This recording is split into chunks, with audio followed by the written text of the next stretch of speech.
Hello, and welcome everyone to the Creative Confidence Podcast, where we talk to experts about creativity, leadership, innovation, and growth. I'm Colita Stafford, a partner at IDEO. We always open up the last portion to your questions, so please think about them and share them in the chat. As we're getting started, please drop in where you're calling from or where you're joining from today. Welcome, everyone. I am thrilled. I'm so excited for our conversation today. We will be speaking with our very own Deirdre Cerminaro and Bryan Walker. Welcome, Bryan. Welcome, Deirdre. Hello. Hello. Good to be here. We're so excited to have you. We got a lot to cover today. We're going to be talking with them about change leadership, including things like stakeholder mapping, what it is and how to use it, and how to surface insights with your stakeholders. We're also going to talk about the role that skeptics can play in change management or change leadership. So I'm going to give Deirdre and Bryan a proper bio intro, but before I do that, I'd love to hear from all of you joining today.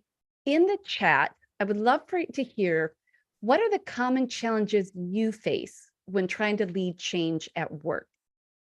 We'd love to hear what are some of the themes that are top of mind for you as you think about change leadership, and what are some of the challenges? So we've already got some coming in. So Deirdre and Bryan, I'll let you look at those. Let me start with a bio, an intro to Deirdre. Deirdre is an executive design director and leads the systems and strategy practice at IDEO. Much of her work has focused on designing education systems, such as reimagining student services at a community college in Ohio to delivering, this is amazing, affordable education at scale in Peru. She's a former architectural designer, and she's a background in business and psychology, holding an MBA from Yale. Bryan is a partner and managing director at IDEO, and he leads the transformation business, where he's worked side by side in organizations such as Conservation International, Nike, Aspen Institute, among many others. Bryan's work is widely recognized and featured in publications such as Harvard Business Review, Fast Company, and the New York Times. He also likes to spend time lecturing at Cornell and Stanford. Bryan holds degrees from Cornell and Oxford. We are so excited to have the two of you. So let's dive into this topic.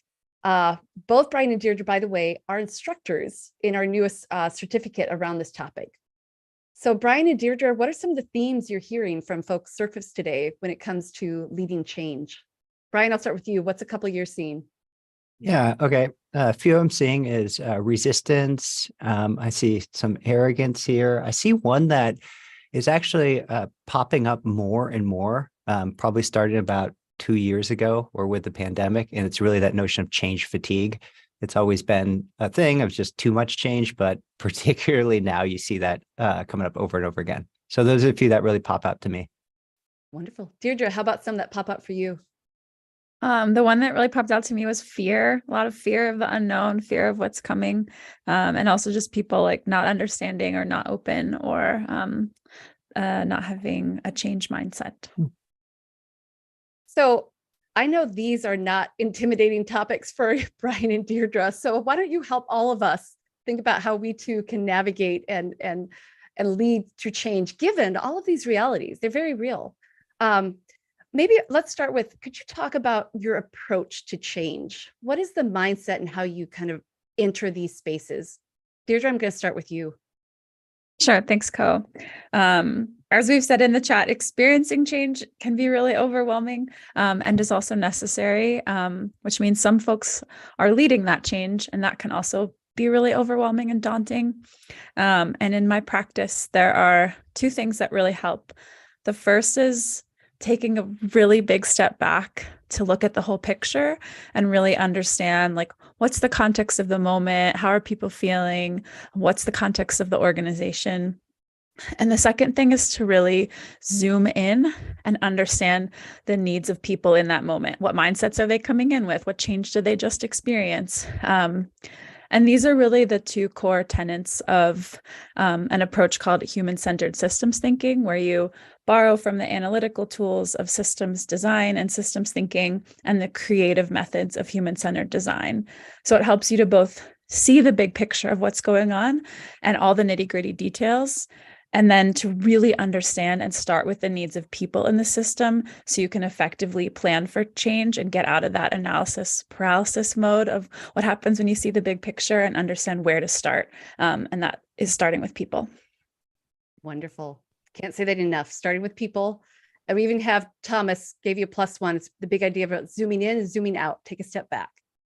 All right, Bryan, share for some of us. How do you start? How do you kind of enter this space? Yep.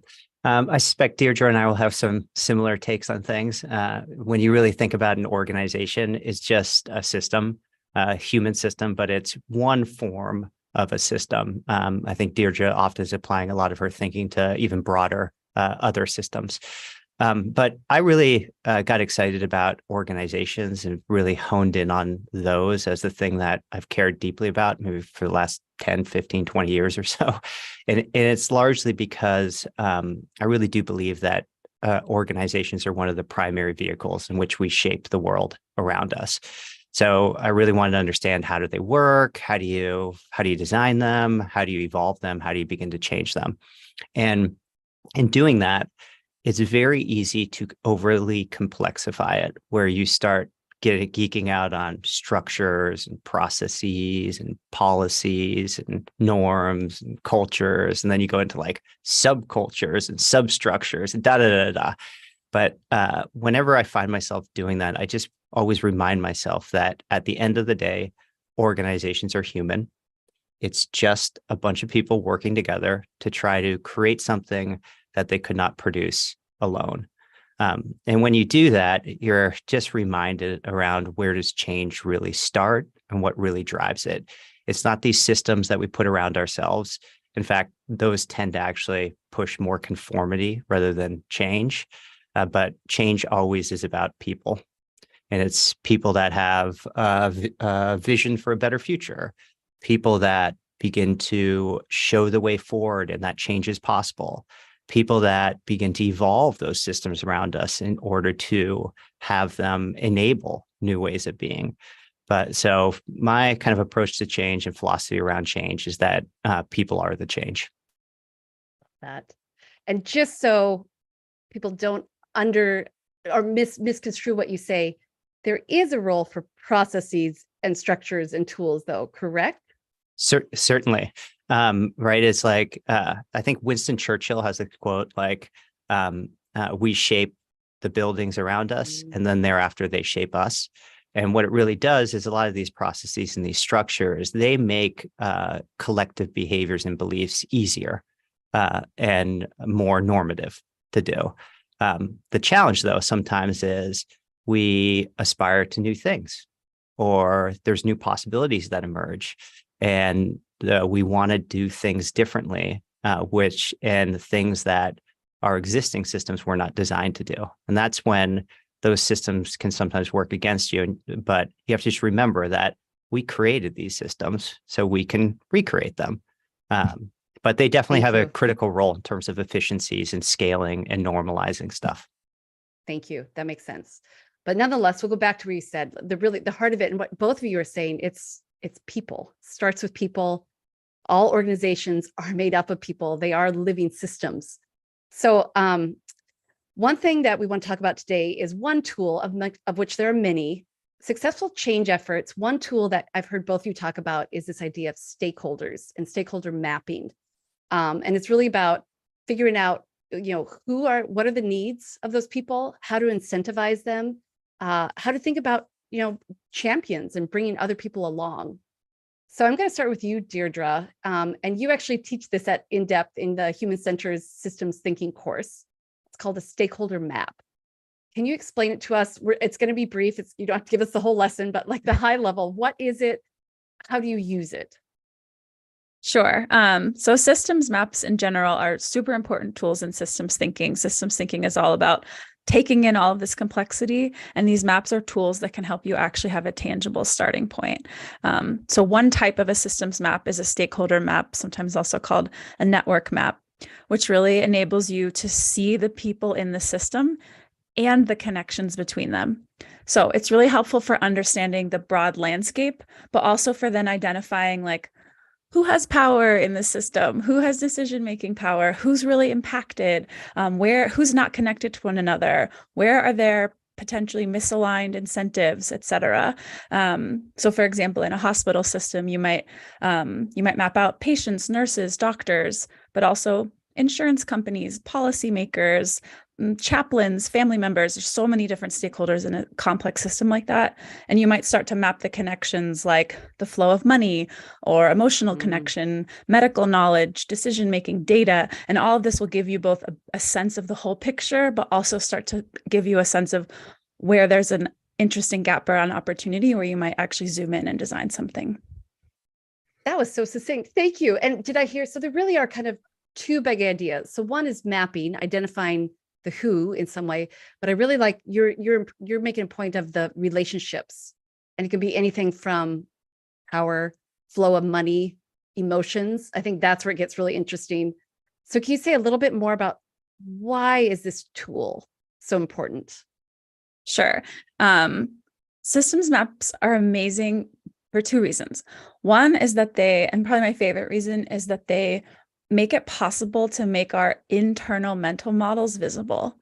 We're all walking around with different mental models of how an organization works or how that process works. And it's actually, sometimes we're using the same words, but talking about different things. Creating a map like this takes that out of your head and allows you to actually talk about it tangibly with other people. The other reason is that, again, people are at the heart of every system, even our environmental systems like climate, that people are still super important players in that. But oftentimes their needs are understood or even overlooked. So to build on that previous example, IDEO recently worked with St. Jude's Hospital to understand the needs of families seeking treatment for childhood cancer. And patient families in that situation actually end up living in housing on campus for long stretches of time. So that means there were even more stakeholders in that system, like that so-called hospital system also included playgrounds, schools, jobs, and a systems map can help you see that only some of the needs of families are really being met in like traditional hospital spaces of exam rooms and lobbies. So they created entirely new spaces for families to play together or even take a nap between appointments, or for a sibling to take a class, or for a parent to take a work call. And a systems map can help you see the whole picture, but then say, hey, what's going on here? And design something really tangible. That was beautiful. Thank you, Deirdre. So a big idea, making it tangible, our mental models, making it tangible, and then being able to really hone in, maybe surface unmet needs or new opportunities or gaps. Bryan, this does sound overwhelming. It does sound like a lot. So Bryan, I'm going to come to you. Any builds or kind of ways that we can help kind of, what's the mindset of using system maps to kind of keep ourselves not getting too overwhelmed, I would say. When I was listening to Deirdre, I was reminded of, so there's a fellowship that I teach that is for people in large companies, but they're social entrepreneurs. So they're trying to marry pursuit of profit, long-term social good, and drive an innovation through the organization, which the organization probably wasn't designed to support. And there's always a moment in one of them where essentially it's doing these systems mapping that Deirdre is talking about. But the request is for everybody to sit down and first draw, how is innovation supposed to work in your organization? People usually can bang that out. Like, it's a 5-step stage gate process, like they bang it out. And then you pause, let everybody have that. And then you ask them, how does innovation really work in your organization? And it's so liberating for people, and they quickly can begin to map all the people and the different relationships and the workarounds that happen. And that's always that aha moment where it's like, if you're really going to drive change, you don't necessarily have to conform to how the mental model, how it's supposed to work. You probably need to really understand, how does it really work? And that's where being able to visualize that and write that out, I find is always a bit of an empowering moment for people to realize, like, oh, okay, actually, I can embrace the fact that it doesn't necessarily work the way it's supposed to be. Instead, I need to embrace just how I'm going to make it work. Oh, I love that. Bryan, just building on that, I've also heard you talk about systems we can think about it in a way that would ultimately design for a whole, for people to want to be Yeah. part of. Can you say more about that? And Sure, how, sure. what's the role of the map in that? Yeah. Well, maybe I'll tell I'll tell a story. So this is work we did. This is where a work that I learned a ton from. And it was work that IDEO was part of quite a long time ago. It was working very closely with Kaiser Permanente. And there was a project where essentially like the head of a hospital, I forget the exact title that they had. For those outside the US, so Kaiser Permanente is a large healthcare system. Yes, thank you for that. Yep. So picture, big hospitals, that type of stuff. Lots of patients, lots of physicians, lots of nurses. Anyways, the head of this hospital realized that they had a problem with the shift change. So this is when physicians and nurses turn over, a new group comes in, and they really believe that there is some opportunities there for better patient care. Also, better efficiencies in terms of the hospital management. Well, this person approached us to help design for this. And what they really wanted was, well, can you go figure out the solutions? And then I'll take the right answer and I'll bring it to the necessary sponsors, get approval, and then we'll roll this thing out. And what we were pushing for was you got to map all the people involved in this, from not just those who approve something like this, but who needs to enact this change and who's going to be impacted by this change. And then we should bring all of them into the creative process from the very beginning in order to figure out the robust idea that works for everybody's needs. They were quite resistant to that at first because they were worried that, in particular, the nurses would be resistant to change because they would have to retrain themselves, the belief that they're fixed in their ways, etc. But they ended up doing it, and we brought everybody in. Fast forward to the end is we ended up with a solution that was much richer, worked for the patient, worked for the nurses, worked for the hospital. But the coolest thing that kind of came out of all of it was the role, how critical the nurses became, not just in the creation of the idea, but then the scaling of this idea across their healthcare network into all these other hospitals. And the reason for that is a lot of nurses travel, and there's a bunch of traveling nurses. And this concept, one of the things that was great about it is it was more enjoyable for the nurses, but it also was more efficient for them. So it allowed them to actually step out earlier when they were done with their jobs. And these nurses that were part of it, they started bringing it to the other hospitals they were in. And in that way, like, we didn't really even have to think through a scaling strategy, because it really met the needs of these nurses and tied into this scaling vector of the traveling nurses. It just began to pop up in different hospitals here and there until it ultimately was adopted across the network. Oh, I love that story. And I mean, we did kind of introduce stakeholder mapping as if it's like a moment in time, maybe at the beginning, but what you've showed, like, change is a process over time, and part of stakeholder is ensuring there's roles and inclusion of those who will be leading and benefiting from the change, which can happen at multiple time scales. Yes. And as the change matures, there's definitely different types of challenges that happen. And in terms of the coalition that you've built around this that are really kind of making this movement take hold, you'll see people switch roles and take on different roles. So like you're saying, it's not just do it at the very beginning, as you kind of want to keep an eye on that. And hold that map and see how that map's evolving over time. Well, let's continue on that. And Deirdre, I'm thinking you probably have some examples here. Like, can you tell us a little bit more about putting the stakeholder map to use? What does it look like to bring others along as the change is evolving and happening? Sure. Another example, a few years ago, we were working with some partners who wanted to spur innovation and specifically culture change in high schools in the US. And they were trying to understand, like, what are the potential leverage points in a school system where we could add the most value with a single intervention. And so we created a big systems map of school systems. So teachers, students, parents, families, coaches, school principals, school leaders, district offices, policymakers, textbook make. I mean, the map goes on and on. So this is where the complexity comes in. But one thing that popped out from making the map and tracking all the value exchange in between was that school principals or school leaders play a hugely influential role in schools. In fact, they themselves have access to unique leverage points in the school system.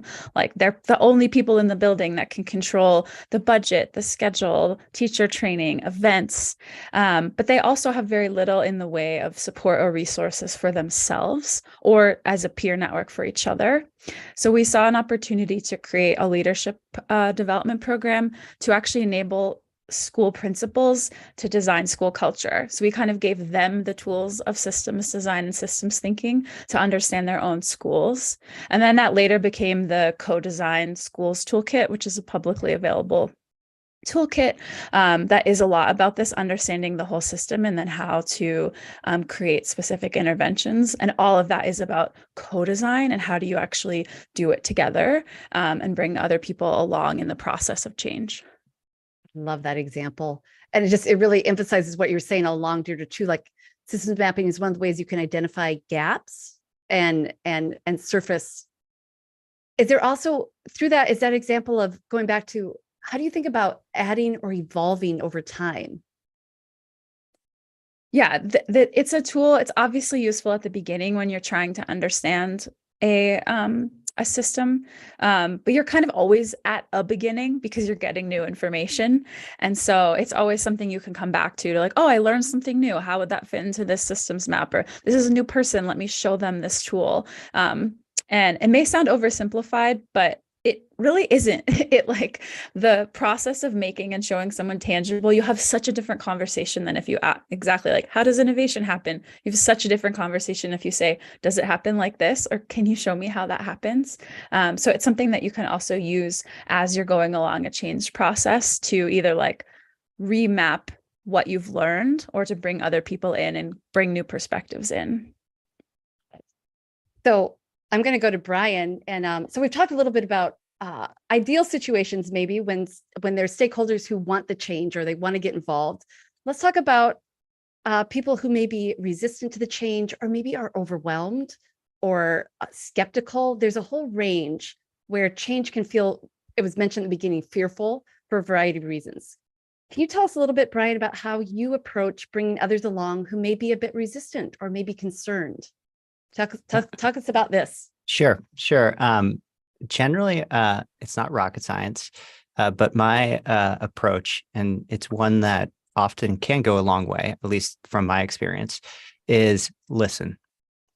So often when you have the skeptic or you have somebody who's resistant to the change, I can tell you they are probably not going to change until they at least feel heard. A lot of times it's not that they don't refuse to change, but they don't want to be changed. They want to be part of the change.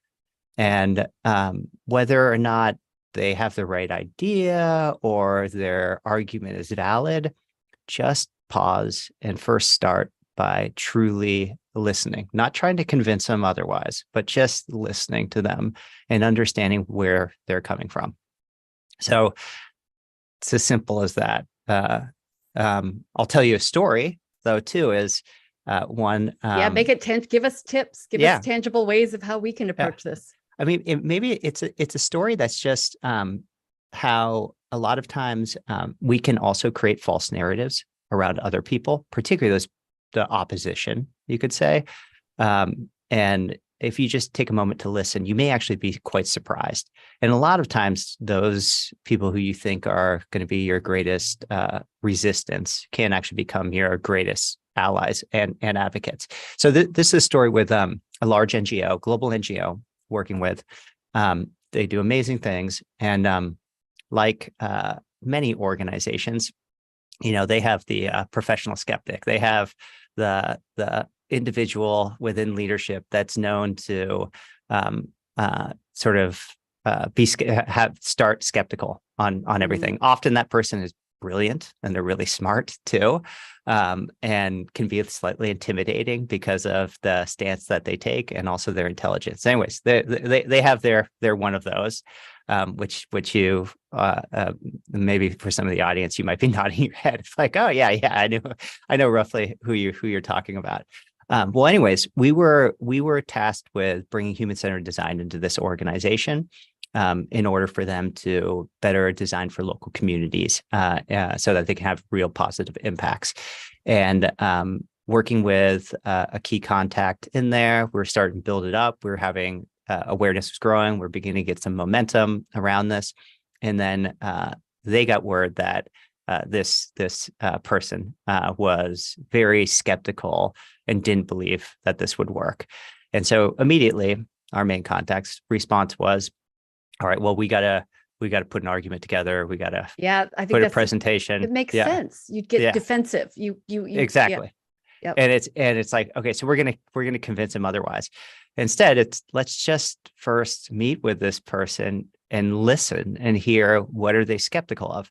And the pleasant surprise we learned was they're not skeptical of what we're trying to do. They were actually skeptical that we weren't going big enough, that it was too small to succeed. And really at the scale of the organization, their size and the urgency of their issue is we really had to look at our approach to the change. And could you accelerate that? Could you increase the size of it? And this person in particular has a very important role in finance. So that was fantastic that they were looking at it that way. But it just goes to show, it's like sometimes you don't want to jump to conclusions or create false narratives around. You just want to first listen and understand. Wonderful. We have, thank you, Bryan. In the chat, we have some folks mentioning Margaret Wheatley, who's who's an amazing author and org designer. And I think one of her kind of key principles too is leaders are not about leading, it's about hosting. And I love the simplicity of that. Like it's our job to create conditions to bring in that full range of diverse perspectives in the part of the process. Bryan, I know another, so you have a lot of strategies around how to engage people. So another one I've heard you talk about is prototyping and this idea of a beacon for change. You share about that. What is that? Yeah. So think about a beacon as really just a tangible manifestation of the change you want to see. That begins to show the way forward. Often you might have a grand vision of the change you want, but how can you do something here right now that demonstrates not the full vision, but progress towards the vision, and the value of beginning to move in this direction? And that's what you often think of as sort of a beacon. It can take many different forms, that's there, but it really does need to be tangible. It needs to produce demonstrable value. And in doing that, it is going to help more and more people begin to understand what you mean by maybe some larger abstract vision, but also it's going to begin to build belief that like, oh, we can actually do this. Happy to give any examples if that. Okay. So one would be, this is probably the easiest one to understand would be a big pharmaceutical company or pharmacy in Peru. It's called Inca Pharma. And the big vision they had was digital transformation. So essentially adopting new technologies and basically unlocking the power of the internet to meet it increased in terms of customer and employee expectations. Okay, digital transformation, that sounds awesome, but that sounds very abstract. Yeah. And we're like, think of us as like the CVS. They're, on different corners and they basically are a drugstore. And so what does that really mean for us? Well, the beacon, what we did was, well, what if a customer didn't have to go into the store to refill their prescription, but rather they could do that by phone and have it delivered to their house, right? You have to develop all sorts of new technology there. You have to create entirely new roles. You have to do this, but we just picked one store, got one moped, used text messaging, and actually began to deliver it to within something like a 10-block radius, the medication for some people.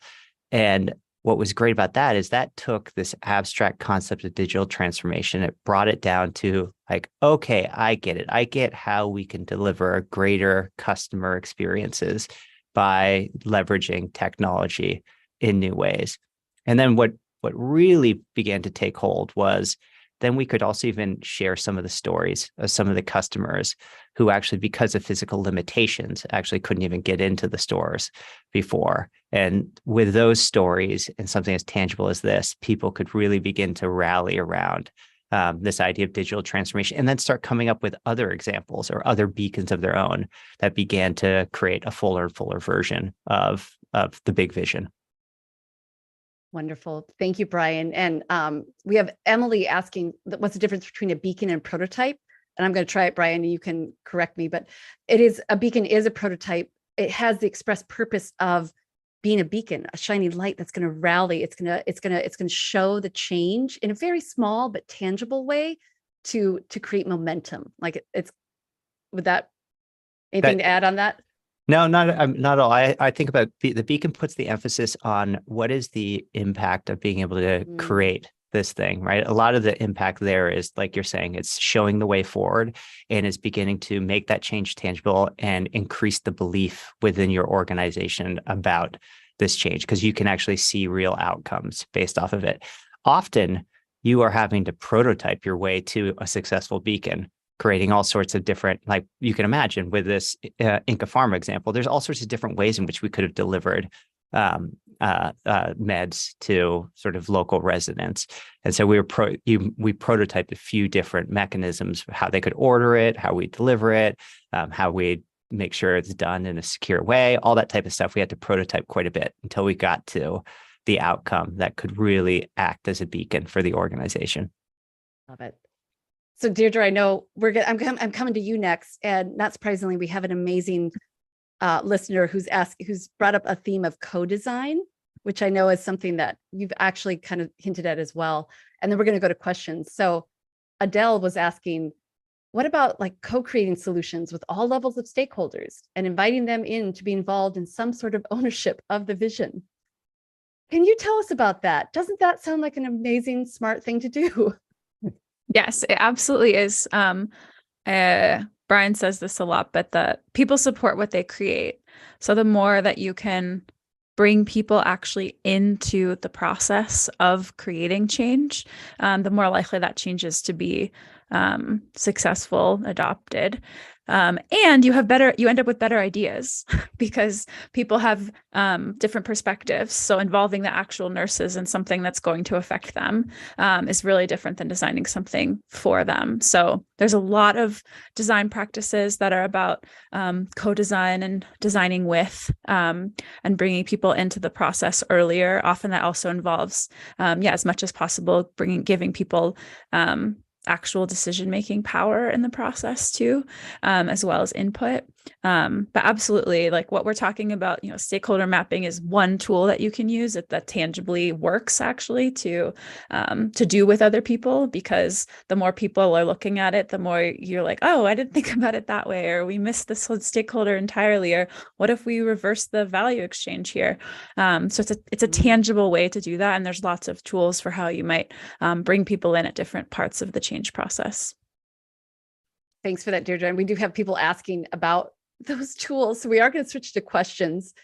Before I do that, I just want to emphasize one thing that you said, Deirdre, too, is stakeholders can be a way to express your mental model. I've heard you talk about you can actually do it as an activity with multiple people. Can you say more about that? What does that mean? We just did this with some clients last week who work in the mobility space, but had different, really different roles in the organization, from like lawyer to product development to sustainability, and asked them to map out different questions that the organization was facing. So from moving toward green energy to producing a lower cost option, just map out all the stakeholders who are involved in that. And because they all had different perspectives, they thought of different things to add to the map.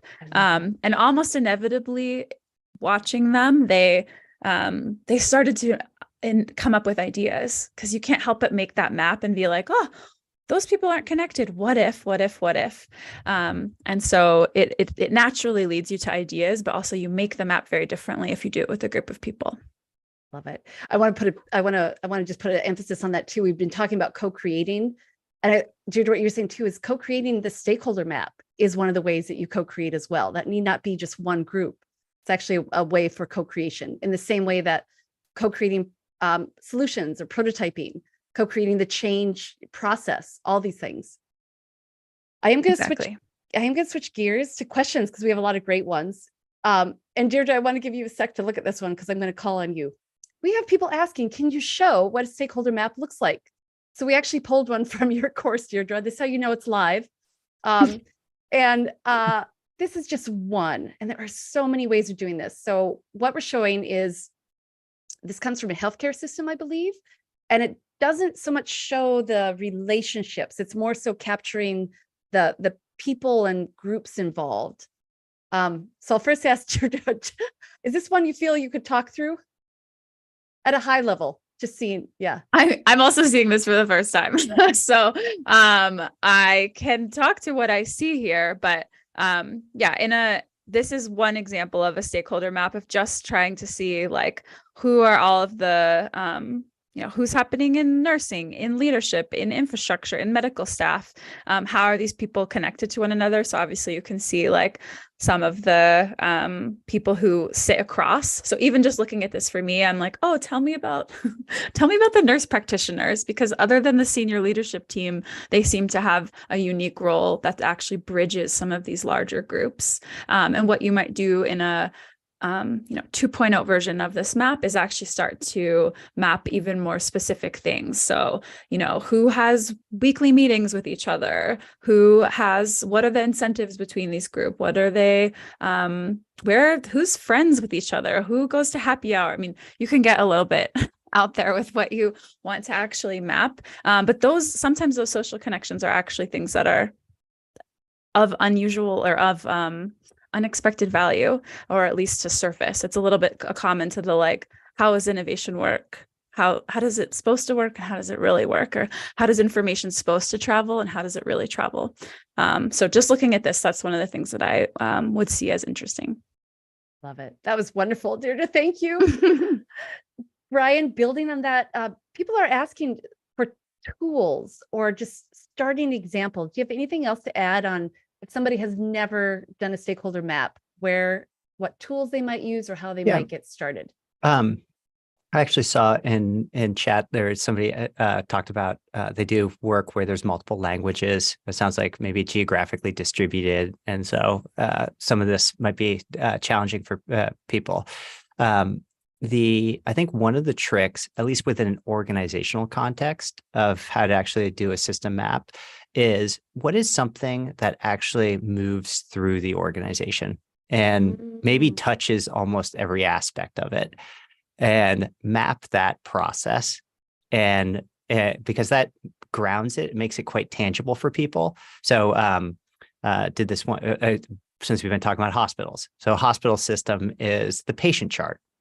That electronic medical record or the patient chart, and who's touching it when, and how does that actually move through the system. That often can make it quite tangible. It makes it very easy for people to then begin to actually connect themselves to. The other one is the development of a product. What's the product or service that you do from idea all the way to delivery, kind of at scale? But that can often be a tangible, easy hook for people to then begin to start mapping themselves to that, and begin to actually start seeing the relationship that they have between, hey, a decision I made very early on here, the ripple effect it has later down the stream, that I never actually intended any of those consequences, but now I can kind of see them. So that's one trick that I find sometimes helpful to just get people going. Like even Bryan, going back to your work in conservation, you can map a resource such as water. Yeah. Yeah. This can go at a lot of different scales in a great way. Yeah. Certainly.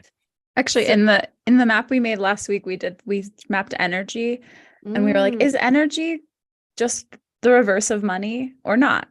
And it was very interesting to see in places where it wasn't. Love it.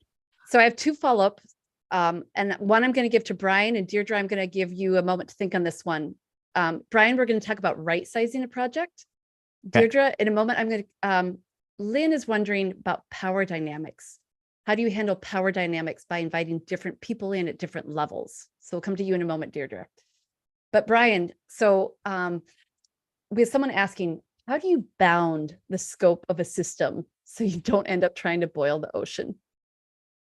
Any tips? Ooh, that's a really good question. That's a really good question. Right. I think that there's my thought around that is so much what Deirdre's been talking about is you kind of have to see the system before you can change it.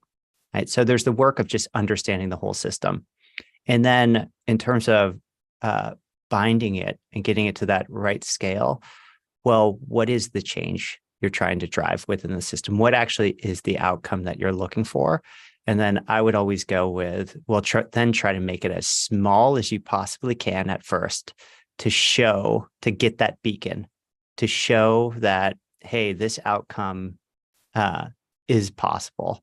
And then that's going to really allow you to get much more momentum around the change, probably also begin to get more resources, maybe begin to have more influence so you can affect some of the things that ultimately really need to change in order to drive your fullest version of that outcome.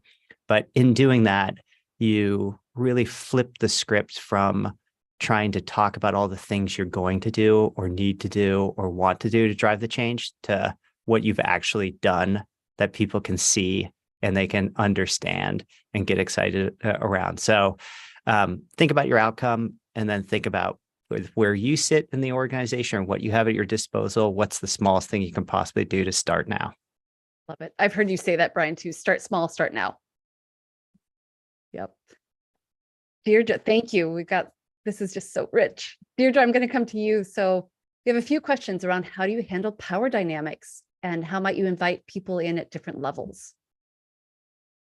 Sure. That's a complex question. So one thing with systems mapping can help you identify some of the power dynamics. So you can actually look at your systems map and ask, who's holding power in this system? Who's holding decision-making power or different kinds of power? Who's holding influence? And then who's most impacted? Often those are different groups of people. And so part of what you can do and as you're designing your approach is try to figure out how are you going to involve people who are going to be impacted by this change more? And is there a way to actually give them some power in the design process? It's something you have to balance. Are you going to have a room of senior executives and also end customers? You can, and that's something to be aware of as you're going through any kind of change process is how are you setting people up for in safe environments so that they can be part of the process and meaningfully part of the process so that you're not only seeking input. Sometimes it's appropriate just to seek input and people are, compensate people for their time, make sure it's clear what you are and aren't asking. And what the limits of that are. And other times you might create, and we've done this in work, in some work where we actually create an advisory council of customers who are advising the leadership team and who are given a certain amount of power in the design process to represent the customer voice in a different, more meaningful way and are actually brought along. So you can also design certain structures along the way that help bring that voice into the room again and again and again, especially when there are decision makers who are going to be involved and who might be missing those perspectives. Thank you so much for acknowledging that, Deirdre, and for the intention that is needed for creating the safe spaces for those different power dynamics and even acknowledging them. Thank you for that. I am so sorry, but we are out of time. This has been amazing. I do have one final question for both Deirdre and Bryan, and this is quite simply advice for your younger self. But before we go there, I'm going to just thank everyone for joining us and just share a bit more about the amazing work that the two of you do. So thank you everyone for joining us. We've been talking with Deirdre and Bryan on leading change, particularly around stakeholder maps and the process of bringing others along. If you're curious to learn more about this, I would love for you to check out our newest IDEO certificate program, which is called Change Leadership, and we are launching it on April 13th. It includes 3 of our courses. So Deirdre's Human-Centered Systems Thinking, Bryan's Designing for Change, and one of my favorites called Leading Complex Projects. I encourage you to check it out at idou.com/change cert, as in certificate. That's change cert, all one word. Okay, Bryan, I'm coming to you first on advice for a younger Bryan at an earlier stage of your career. Advice for a younger Bryan. I would say my advice would be stay curious. I think just staying curious forces you to continuously be learning and meeting new people and experiencing new things. And there's just only growth and goodness in that. Wonderful. Thank you. Deirdre, how about you? My advice to younger Deirdre is to trust your intuition. I made a lot of pivots in my career, and if there's one thing I could go back and say to my younger self, it would be to have confidence in my own intuition in those choices, decisions where it left other people scratching their heads because it was not a linear path, but it made sense to me and is how I've built a very eclectic career. Love it. Thank you so much. Thank you for joining us today. Thank you everyone for your amazing questions. And I hope you feel a bit more inspired to try out some change efforts this week. Okay. Thanks everyone. Bye. Thank you. Bye, everyone. Bye.